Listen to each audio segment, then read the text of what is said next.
Of course. I mean, language learning is really such an individual process that it's hard, I mean, to have things just scripted so tightly. Of course, concepts and just basically mindsets are more important. If you have those rights, then you can work in the details. But Yeah, so 100%. you went to China in 2013 for the first time, right? That's 2011. 2011, excuse me. Yeah, yeah. And what time? And when did you go back to live? And was this your first foreign country that you lived in? Right? It was. So I went the first time as a visit because my father used to go there very Right. often for business and whatnot. But he really, really wanted us, like my family, to go so that we can like know what the hell was going on over there. And there's an amazing thing with China that a friend of mine said is that if you go to China, you either love it or hate it. Wow. There is no middle ground, and I feel that's super true. In my own personal experience, I feel like I've gone with people and they absolutely hate it, and I've gone with people and they want to learn Chinese, want to live in China, the whole Chinese experience.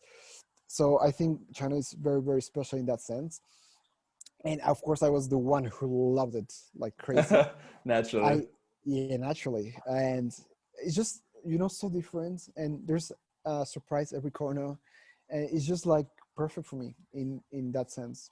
So I started learning Chinese, and then I went to live there as a how you say, like a study abroad experience. Like I was Hmm. still in university Oh, in cool. 2015. Nice. I went to live. First, I went to live in Beijing and then in Shanghai, and that was my first time really living outside of Mexico per se. Wow.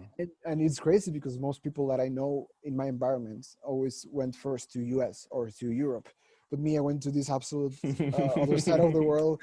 So I learned so much in the space of a few months, and that's when I decided this is my gig. This is my Right. thing. This is what I want to live for. And after being in China for a while, I went to Korea. That one was out of my control. I was supposed to go to Paris. It was another exchange, but Of the Paris attacks, the terrorist attacks in 2016. course. I was supposed to go to Paris by that time, but because of that, it got canceled. So I ended up in Korea, Wow. and so that wasn't like out of my control. But I still learned a bit of Korean. After that, I learned Japanese, live in Japan, and here I am in Mexico. Feel like a clean slate to study like Indonesian or some other thing right now. Oh, wow. Yeah, And in one of your videos, you were talking about that Chinese, by knowing Chinese, it kind of like saved you in some experience, saved you in some kind of situations, or you were joking that like maybe you would have almost been killed if you didn't know Chinese. What are yeah. some like kind of experiences that you've had and that how Chinese has really helped you? So China is a crazy country in the sense that you can find all kinds of people, really good people and really sketchy people.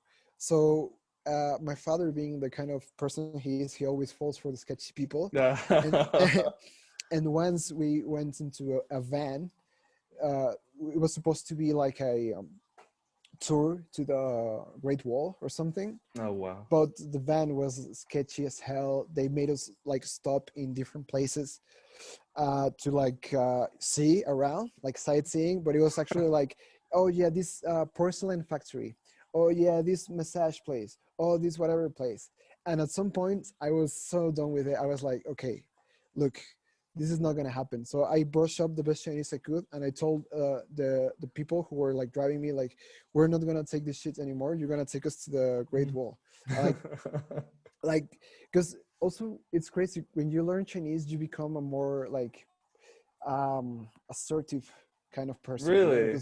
because if you've heard Chinese, there's this stereotype that Chinese people are always screaming or fighting, right? Mm. So I feel by learning Chinese, I became more like that kind of personality. So through that, I was able to save the day, because otherwise they would have taken us to all the factories. And I was like, no, you're gonna take us to the place. And she was like, and I was like, and I was like, so by that experience, I learned that sometimes, especially in China, you need to like be more assertive than you would usually be in your home country. Okay. And there's many other situations in China where if you don't know Chinese, they'll simply like rip you off, or they will like ruin your day in different kind of ways. So In so one way or another. yeah. So it really has helped me loads to avoid Wow. unpleasant situations. So you became more assertive learning Chinese. And me, I think living in Mexico so long, like I became like even more kind of like, I don't know, almost detail oriented, or like Is that right? not so much in my world. I mean, in a way, like for example, one of the things that I know happened to me, like in Mexico, everyone says thank you all the time. Thank you, thank you, thank you, thank you a million times. Like Yeah. the amount of times people say thank you in Mexico in like a span of 60 seconds is pretty impressive. So I find myself like saying thank you for things, and Yeah. my American self thinks, why did I say thank you there? I mean, I don't think that was appropriate to say thank you, but my Mexican side just is like gracias, gracias, Yeah, I and all completely that. get that. I was, as you know, living in Japan for 2 years, and I came to Mexico, and I was like talking with the clerks, and I would be like arigato or like sumimasen or something, and my girlfriend just laughing at me like, "What are you doing?" I don't know. It's just like a second nature to me. So I completely get that. And one funny story that happened with that is, in Japan they like to bow a lot, right? When they say Uh-huh. thank you or something.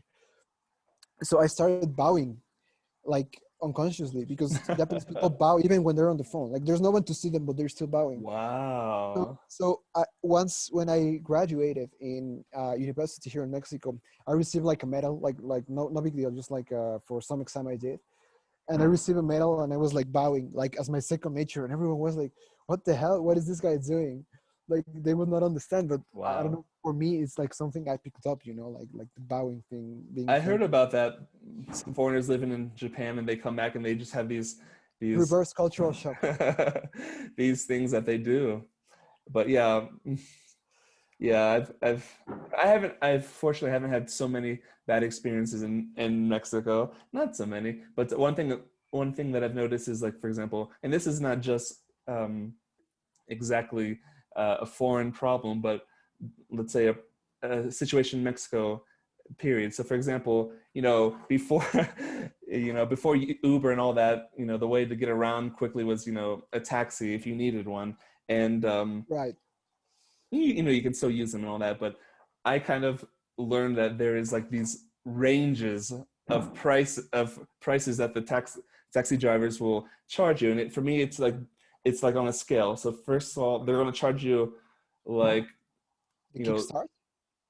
not just those the taxis that go through the street. There's a Yeah, million of them, right? like with the meters. You mean? Yes, but oftentimes they don't I know what you mean. Yeah, they yeah, don't start the meter. So then they'll just tell you a price yeah. when Randomly. your Yeah. when your Have you done destination that? comes to an end. Yes, I've learned just to say, can you put on the meter or whatever. Yeah. But I've realized that, like, they'll give you different prices basically on how they perceive you.